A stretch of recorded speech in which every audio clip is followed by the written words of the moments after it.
لله رب العالمين والصلاة والسلام على سيد المرسلين وعلى آله وصحبه أجمعين أما بعد. محترم سامعین و ناظرین، اللہ تبارک و تعالی نے جب انسان کو پیدا کیا تو اسی وقت سے اس کا ایک دشمن بھی پیدا ہو گیا جسے ہم شیطان کے نام سے جانتے ہیں. ابلیس کی شکل میں پیدا ہوا اور اس کی ذریت اور نسل شروع سے لے کر آخر تک انسان کا دشمن بنا ہوا ہے. ہر موقع سے وہ انسان کو گمراہی میں ڈالنے کی کوشش کرتا ہے اور ہمیشہ انسان کے دل میں غلط وسوسے اور غلط خیالات پیدا کرتا رہتا ہے. اس شیطان کو قرآن اور حدیث میں قرین کہا گیا ہے. قرین کا مطلب ساتھی کا ہوتا ہے. اللہ تبارک و تعالی قیامت کے دن جب اپنے بندوں کا حساب و کتاب لے گا تو جو گنہگار بندے ہوں گے وہ اپنے گناہوں کا الزام شیطان پہ ڈالیں گے. تو اس وقت شیطان اس سے انکار کرے گا. اسی کا نقشہ اللہ تبارک و تعالیٰ نے قرآن مجید کے اندر کھینچا ہے. قال قرینہ ربنا ما اطغیتہ ولكن كان في ضلال بعید. شیطان کہے گا کہ اے ہمارے رب، میں نے اس کو گمراہ نہیں کیا، یہ خود بہت بڑی گمراہی میں بڑا ہوا تھا. تو انسان ایسے موقع سے براءت کا اظہار کرے گا اور انسان کے گمراہی میں پڑنے کا سبب خود انسان کو قرار دے گا کہ انسان خود گمراہی میں پڑا ہوا تھا. حالانکہ شیطان انسان کے دل میں وسوسے ڈالتا ہے اور گمراہ کرنے کی کوشش کرتا ہے. صحیح بخاری کی ایک روایت ہے اور صحیح مسلم وغیرہ میں بھی ہے یہ کہ ایک بار اللہ کے رسول صلی اللہ علیہ وسلم مسجد نبوی میں عشر اواخر میں، رمضان کے آخری عشرے میں آپ اعتکاف میں بیٹھے ہوئے تھے تو صفیہ ام المؤمنین رضی اللہ عنہا آپ صلی اللہ علیہ وسلم کی زیارت کو آئیں، تشریف لائیں اور زیارت کرنے کے بعد آپ سے ملنے کے بعد واپس جانے لگی تو اللہ کے رسول صلی اللہ علیہ وسلم ان کے ساتھ کھڑے ہوئے جانے کے لیے. پھر باب ام سلمہ کے پاس جب دونوں پہنچے، مسجد کے دروازے سے قریب ہی ان کا گھر تھا، تو انصار میں سے دو آدمیوں کا گزر ہوا اور دونوں نے اللہ کے رسول صلی اللہ علیہ وسلم کو سلام کیا اور اور چلنے لگے. تو اللہ کے رسول صلی اللہ علیہ وسلم نے فرمایا علی رسلکما، ٹھہر جاؤ، تم دونوں ٹھہر جاؤ. انداز تنبیہانہ تھا کہ وہ پہچان لے کہ آپ صلی اللہ علیہ وسلم کے ساتھ جو عورت ہے وہ کون ہے. تو دونوں کو یہ بات بڑی لگی، شاک گزری اور کہا سبحان اللہ یا رسول اللہ، اللہ کی ذات پاک ہے، اللہ کے رسول صلی اللہ علیہ وسلم، آپ کے سلسلے میں ہمارا گمان کیسے ہو سکتا ہے کہ آپ کسی اجنبی عورت کے ساتھ ہوں گے. تو اللہ کے رسول صلی اللہ علیہ وسلم نے فرمایا کہ ان الشیطان یبلغ من الانسان مبلغ الدم، اور بعض روایتوں میں ہے ان الشیطان یجری من ابن آدم مجرى الدم، کہ شیطان جس طرح انسان کے خون میں جسم میں خون دوڑتا ہے، ویسے ہی شیطان انسان کے جسم میں دوڑتا ہے، وسوسے پیدا کرتا ہے اور اسے شر میں مبتلا کرتا ہے۔ اللہ کے رسول صلی اللہ علیہ وسلم نے اس کے بعد فرمایا کہ وَإِنِّي خَشِيتُ أَن يَقْذِفَ فِي قُلُوبِكُمْ شَيْئًا، مجھے ڈر ہے کہ تمہارے دل میں کچھ شک پیدا کر دے، یہ شیطان تمہارے دل میں کچھ شک پیدا کر دے، اور ایک روایت میں ہے شرًا، برائی پیدا کر دے۔ تو شیطان انسان کو ہمیشہ شک میں مبتلا کرتا ہے اور تھوڑا سا بھی موقع دیکھتا ہے کہ انسان کے دل میں برے خیالات پیدا کرتا ہے۔ حالانکہ اللہ تبارک و تعالیٰ نے دل میں پیدا ہونے والے وسوسے کو، ایک مومن کے دل میں پیدا ہونے والے غلط وسوسے کو معاف فرما دیا ہے۔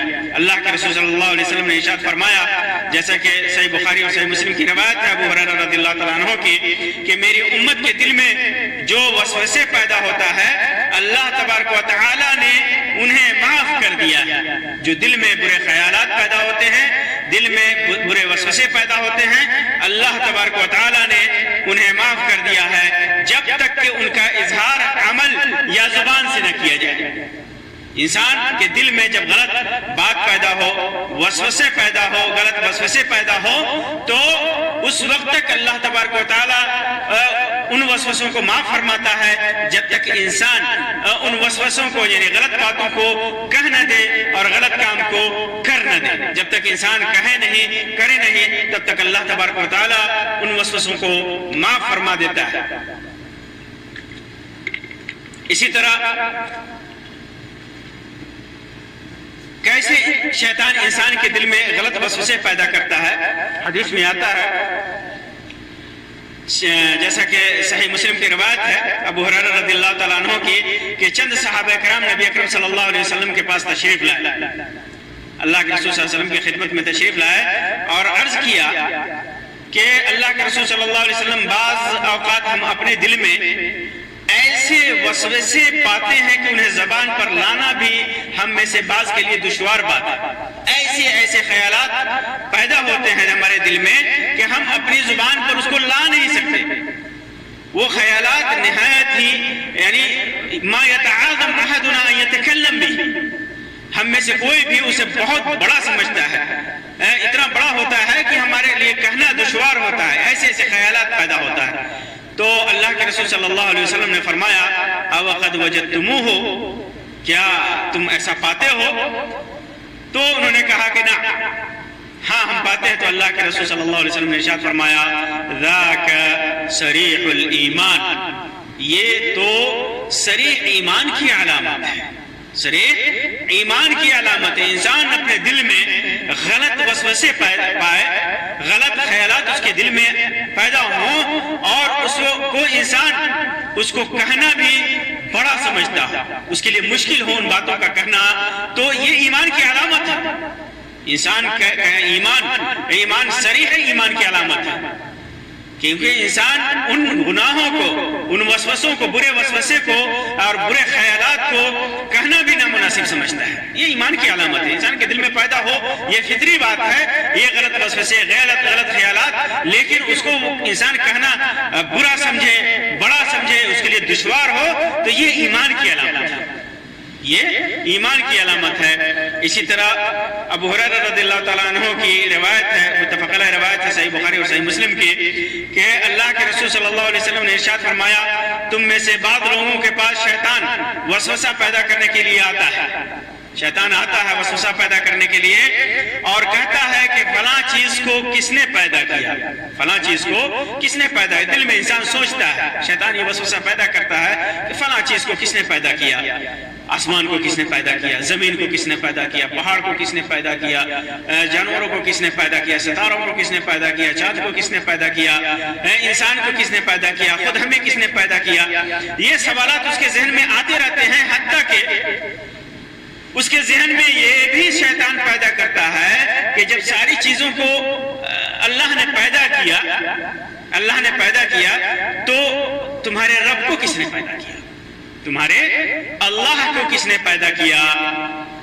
یہ خیال شیطان دل میں پیدا کرتا ہے، یہ وسوسہ شیطان کی طرف سے آتا ہے۔ جب ساری چیزوں کو، ساری دنیا کو، موت و حیات کو اور زیدار و جاندار کو، غیر ذی روح کو، ان ساری چیزوں کو پیدا کرنے والا اللہ ہے، تو اللہ کو کس نے پیدا کیا؟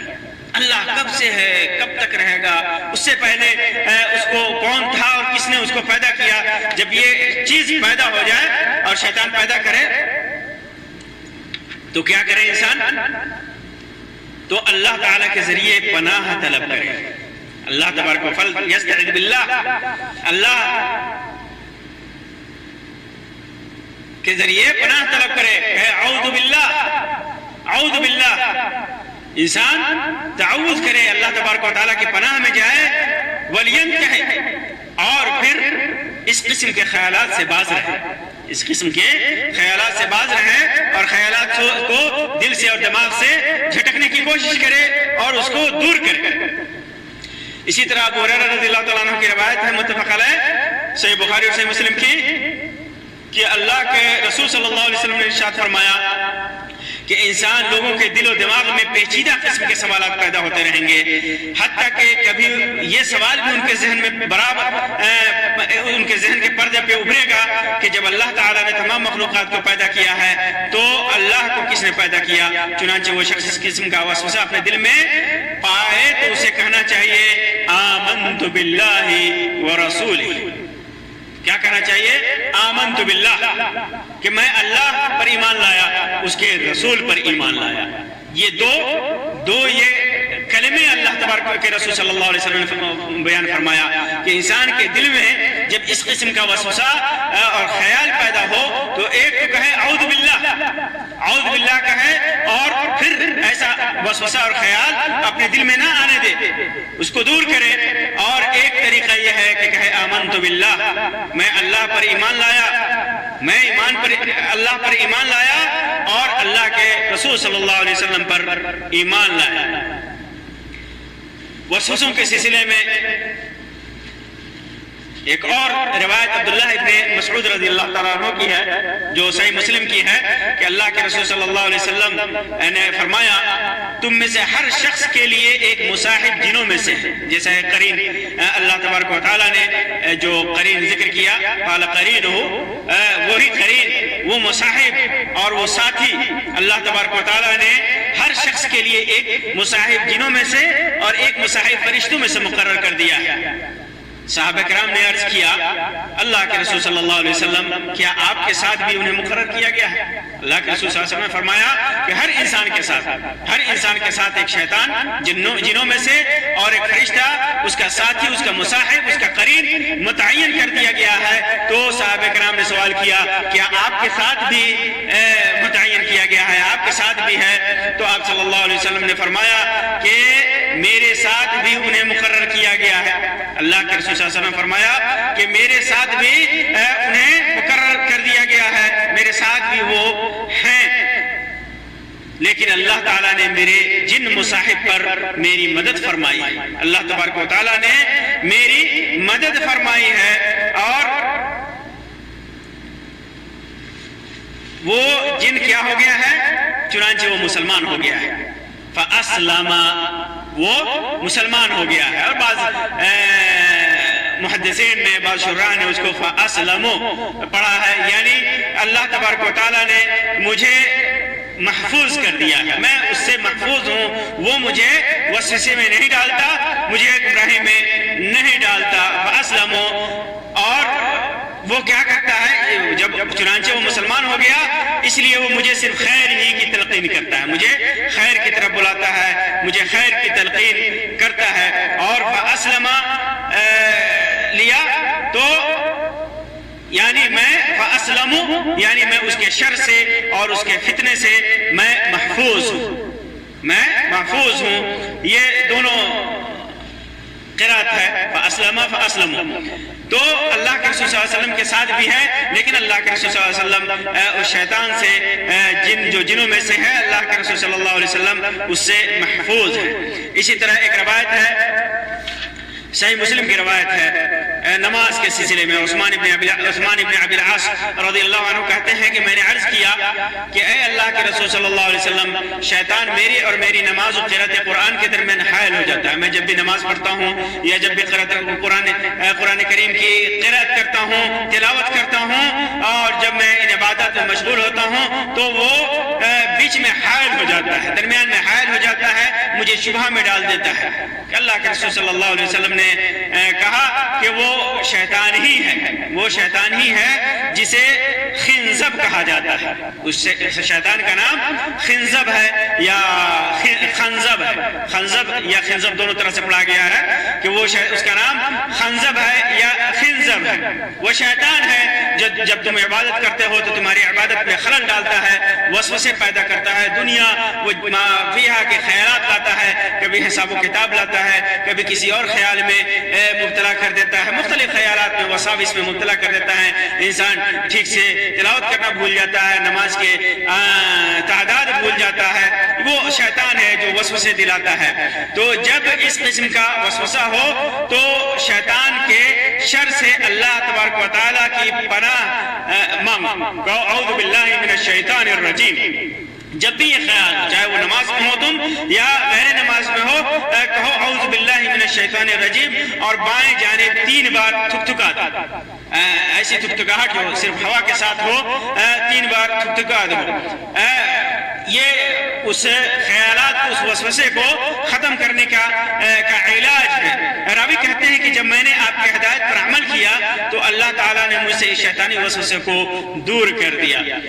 خیال رہے کہ تھکتھکانے میں ایسا نہ ہو کہ تھوک دوسروں کو نقصان پہنچائے، یا یہ کہ ایسا تھوکے انسان کہ دوسرے اس کو کراہت پر محسوس کریں، اسے ناپسند کریں، بلکہ ہلکا سا بائیں جانب انسان اپنے بائیں جانب ہلکی ہوا کے ساتھ 3 بار تھکتھکائے، اور جماعت میں ہو، لوگ بغل میں کوئی ہو تو خیال رہے کہ اسے احساس نہ ہو ایسا کہ اس کی نماز میں خلل پیدا ہو۔ تو یہ شیطان کا وسوسہ انسان کے ساتھ ہمیشہ لگا ہوا ہے اور انسان کو وسوسے میں مبتلا کرتا ہے، اور یہ فطری چیز ہے۔ تو لہٰذا ایک چیز یہ یقین رکھنا چاہیے کہ شیطان جب وسوسے میں ڈالتا ہے تو جب تک اس وسوسے کو اللہ تبارک و تعالیٰ اس خیالات کو، ان برے خیالات کو اللہ تبارک و تعالیٰ معاف کر دیتا ہے۔ اللہ تبارک و تعالیٰ نے معاف کر رکھا ہے ان خیالات کو، اور جب تک کہ انسان ان خیالات اور ان برے خیالات پر عمل نہ کرے اور اس کو زبان سے اگر کہنے والی چیز ہو تو کہہ نہ دے، جب وہ کہہ دیتا ہے اور جب اس پر عمل کرتا ہے تو اس پر مواخذہ ہے، لیکن صرف دل میں خیالات پورے پیدا ہوں تو اس پر مواخذہ نہیں ہے۔ اور اسی طرح جب اس قسم کے خیالات انسان کے دل میں پیدا ہو تو یا اعوذ باللہ پڑھے، یا کہے آمنت باللہ، یا آمنت باللہ و رسول ہی کہے۔ اور اگر نماز کی حالت میں، تلاوت قرآن کریم کی حالت میں اگر انسان کو اس قسم کا وسوسہ پیدا ہو تو پھر وہ اعوذ باللہ من الشیطان الرجیم پڑھیں اور 3 بار اپنے بائیں جانب ہلکا سا تھکتھکائے۔ اللہ تبارک و تعالیٰ سے دعا ہے کہ اللہ تبارک و تعالیٰ ہمیں شیطان کے شر اور اس کے وسوسے سے محفوظ رکھے۔ اللہ تبارک و تعالیٰ ہمارے گناہوں کو معاف فرمائے اور زیادہ سے زیادہ نیک اعمال کرنے کی توفیق عطا فرمائے۔ آمین رب العالمین، وآخر دعوانا ان الحمدللہ رب العالمین، وصلی اللہ علی خیر خلقہ وسلم، والسلام علیکم ورحمۃ اللہ وبرکاتہ۔